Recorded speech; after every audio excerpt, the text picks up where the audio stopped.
You don't have to be perfect to save your marriage with your wife. You're going to think I'm full of shit, but I'm going to explain to you step by step why you don't have to be perfect and how to navigate things so you actually still build back trust and respect.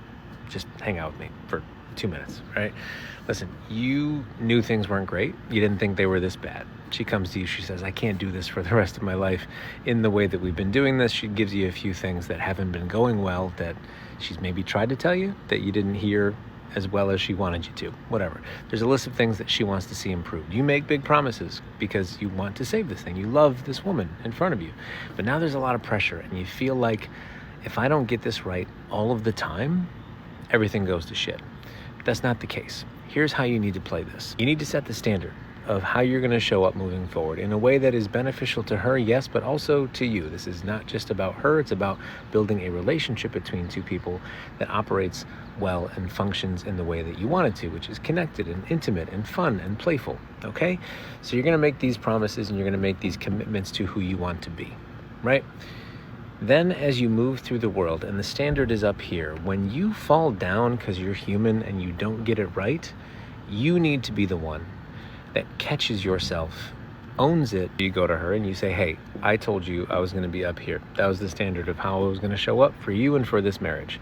I told you I wasn't going to be as defensive, or I told you that I would spend more quality time with you and be less busy with work. I was going to pursue you more. That's the stuff that I want to be. That's how I want to show up. And I didn't do that today. Maybe my tone was too sharp and I got defensive. Maybe I ignored you while you were in the same room as me because I was distracted by work.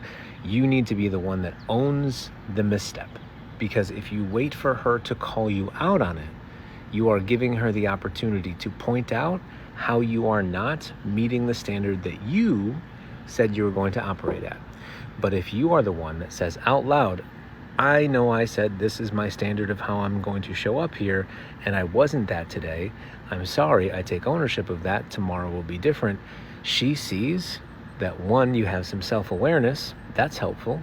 And two, you have the humility to understand that you dropped the ball today. That's a version of you that she can trust, because you're not trying to hide things. You're not trying to act as if you are perfect, because you're not. She doesn't trust the guy that's doing the dog and pony show just to get her off your back.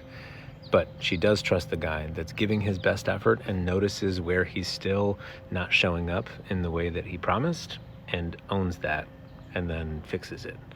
So you don't have to be perfect.